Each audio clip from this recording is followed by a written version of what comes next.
శ్రీమాత్రే నమః.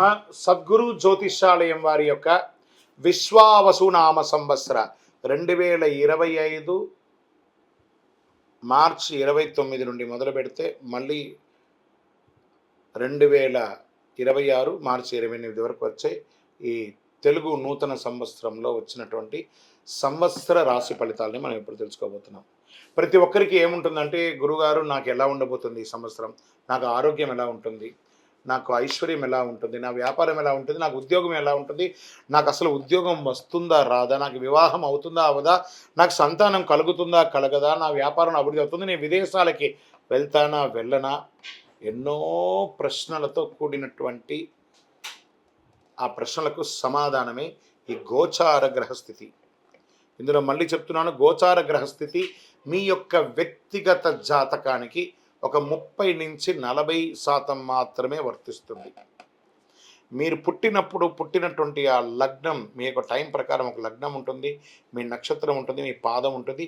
దాని ప్రకారంగానే సంపూర్ణ జాతకాన్ని తెలుసుకోవడం కుదురుతుంది.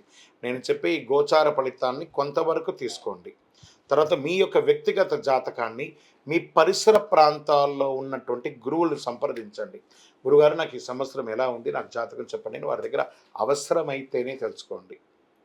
మళ్ళీ చెప్తున్నాను, ప్రతి దాంట్లోనూ ప్రతి ఎపిసోడ్లోనూ నేను చెప్తూ ఉంటాను, జాతకం పడుతున్న వర్షానికి ఒక గొడుగు మాత్రమే, కానీ జాతకం జీవితం కాదు. మీరు మిమ్మల్ని నమ్మండి, మీ ఇష్టదైవాన్ని నమ్మండి, మీ కులదైవాన్ని నమ్మండి, మీ జీవితం బాగా ఉంటుంది. మరి లేదు గురుగారు, మేము మీ దగ్గర తెలుసుకోవాలనుకుంటున్నామని చాలామందికి ఉంటుంది కదా. మా దగ్గర తెలుసుకోవాలనుకుంటే కింద కనబడుతున్న మా నెంబర్కి మీ పేరు, date of birth, time of birth, place of birth WhatsApp చేయండి, కాల్ చేయకండి. అది చూసిన తర్వాత మా అడ్మిన్స్ మీకు రిప్లై ఇస్తారు. మీనరాశి మిత్రులారా, పూర్వాభాద్ర నక్షత్రం 4వ పాదం, ఉత్తరాభాద్ర నక్షత్రం మరియు రేవతి నక్షత్రానికి చెందిన మీరు మీనరాశి వారిగా పరిగణించబడుతున్నారు. ఈ యొక్క విశ్వావసునామ సంవత్సరం శుభాశుభ ఫలితాలు ఎలా ఉన్నాయి? ఈ సంవత్సరం శని వ్యయ జన్మ అంటే ద్వితీయంలోకి వచ్చాడు. శని భగవానుడు జన్మ నుంచి ద్వితీయంలోకి వచ్చాడు. జాగ్రత్తగా ఉండాలి. సంచరిస్తున్న కాలం మిక్కిలి శ్రమకారకమైనటువంటి కాలం. ఆరోగ్య లోపాలు, శస్త్రచికిత్స, బంధు వైర్యములు, గృహచిత్రములు, వృధా వ్యయములు కలుగుతుంది. వ్యవసాయములందు చిన్న చిన్న నష్టములు, మానసిక అశాంతి, ఆందోళన, వృధా వాదనలు చోటు చేసుకుంటాయి. తేజోహాని, మతిభ్రంశం, భయం, అన్ని రకాలుగా ఇబ్బంది అవుతుందని కూడా చెప్పడం జరుగుతుంది. శని బలం ఎక్కువగా ఉండొచ్చు, అంత బాధ ఉండకపోవచ్చు. కార్తీక మార్గశిరంలో ఎందు మాత్రమే గురువు పంచమ రాశిలో సంచరించడం వలన శుభం. అందుచే కొంతవరకు పరిస్థితులు అనుకూలించడంతో పాటు పుత్రవృద్ధి, సృజన ప్రవృద్ధి, ప్రభు అనుకూలత, గురు భగవానుడు యోగిస్తున్నాడు.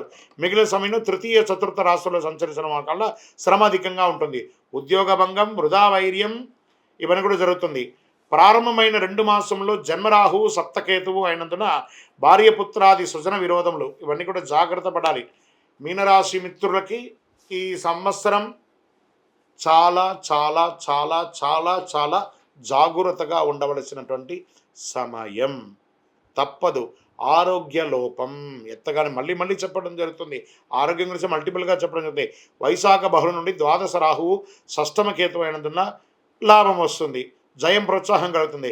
శ్రావణ భాద్రపద మాఘమాసంలో యందు కొన్ని పనులు నెరవేరుతాయి. దీన్ని నక్షత్ర ప్రకారంగా తీసుకుంటే ఇప్పటివరకు రాశి ప్రకారంగా వ్యాపారస్తులకి మిశ్రమం, ఉద్యోగస్తులకి మిశ్రమం, కళాకారులకి యోగం, printing and technology and media వాళ్ళకి చాలా అద్భుతం. అరే ఇక్కడ బాగాలేదండి, ఇక్కడ ఉంటుంది, అలా చెప్పడం జరుగుతుంది.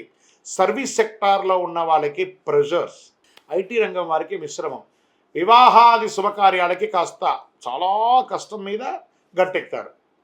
ఉద్యోగం లేని వారికి ఉద్యోగమే లేకపోతే ఏదో ఒక ఉద్యోగం వస్తుంది కదా, వచ్చిన ఉద్యోగాన్ని వదులుకోకండి, జాయిన్ అవ్వండి, అట్లీస్ట్ ఫ్రీ అవ్వండి మెంటల్గా. ఇది మీకు బాగుంటుంది. అన్నిటికంటే మీ యొక్క వ్యక్తిగతమైనటువంటి కాస్మెటిక్స్ అవన్నీ వాడుతుంటారు చూసారా, మీ శరీరానికి కావాల్సినవని, అవన్నీ జాగ్రత్తగా వాడండి. దానివల్ల రియాక్షన్ వచ్చి మీ స్కిన్ మీద ప్రాబ్లం పడే అవకాశాలు ఉన్నాయి. ఓవరాల్గా గం గణపతి నమః, నోరు కంట్రోల్గా పెట్టుకోండి, అన్ని బాగుంటుంది. నక్షత్రపరంగా తీసుకుంటే పూర్వభాద్ర వారికి సంవత్సర ఆరంభం నుండి వైశాఖ పూర్వార్థం వరకు, తిరిగి భాద్రపద బహుళం నుండి మాఘ పూర్వార్థం వరకు జన్మ నక్షత్రంలో శని సంవత్సరారం నుండి కార్తీక బహుళం వరకు జన్మ నక్షత్రం నందు రాహు సంచరిస్తున్నాడు. ఉత్తరాభాద్ర వారికి వైశాఖ బహుళం నుండి భాద్రపద బహుళం వరకు జన్మ నక్షత్రం నందు శని సంచరిస్తున్నారు. రేవతి వారికి మార్గశిర శుక్లం నుండి సంవత్సరాంతం వరకు నైదన తార యందు కేతువు సంచరిస్తున్నారు. సంవత్సర ఆరంభం నుండి ఆషాఢ బహుళం వరకు కేతు మేధ కలదు. ఈ సంవత్సరం మీరు శని గురువులకు శాంతులు చేసుకోవాలి, తప్పదు. మీ లక్కీ నంబర్ 8 మరియు 9 అనిగా చెప్పడం జరుగుతుంది. మీ వయస్సు ఎంత ఉందో అన్ని దీపాలను ప్రతి శనివారం అవకాశం ఉంటే ఒక 19 శనివారాలు మీ వయసుకు తగ్గట్టుగా అన్ని వయసుతో నువ్వుల నూనెతో దీపం వెలిగించండి. మీ ఇష్టదైవ ప్రార్థన, కులదైవ ప్రార్థన చేయండి. బ్లూ కలర్ ఎక్కువ వాడండి, గ్రీన్ కలర్ ఎక్కువ వాడండి. అవసరం. ఒక పేదవాళ్ళకి ఒక చెప్పులు దానం ఇవ్వండి, 9 అనే సంఖ్య. మంచినీళ్ళు ఏర్పాటు చేయండి, మజ్జిగ ఇవ్వండి, పానకం ఇవ్వండి. ఇవన్నీ కూడా చాలా మంచిది అన్నమాట. ఈ యొక్క సమయంలో మీనరాశి మిత్రులారా, మీరు బాగా ఉండాలని నేను మనస్ఫూర్తిగా కోరుకుంటున్నాను. ఏది ఉన్న ధైర్యం ఉంటుంది. భగవంతుడు కొంచెం ఇబ్బంది పెడతాడు కానీ వదిలేయడం మనల్ని.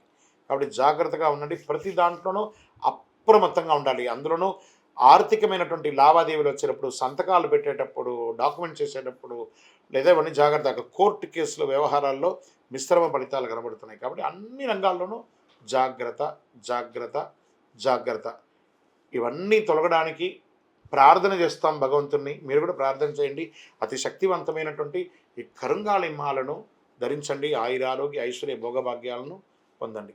ద్వాదశ రాశుల్లో ఉన్నటువంటి మీరు ఆయురారోగ్య ఐశ్వర్య భోగభాగ్యాలతో ఉండాలని అఖిలాండ కోటి బ్రహ్మాండ నాయకుడు శ్రీ ధర్మశాస్త్ర అయ్యప్ప స్వామి వారిని సదా సర్వకాల సర్వావసరద్దు మీకోసం, మీ క్షేమం కోసం ప్రార్థన చేస్తున్నాం. మీరు తిరుపతికి వచ్చినప్పుడు మన అయ్యప్ప స్వామి వారి 18 అవతారముల దేవాలయం జీవకోన తిరుపతిలో ఉంటుంది. రైల్వే స్టేషన్ నుండి, బస్టాండ్ నుండి 3 కిలోమీటర్ల దూరంలో.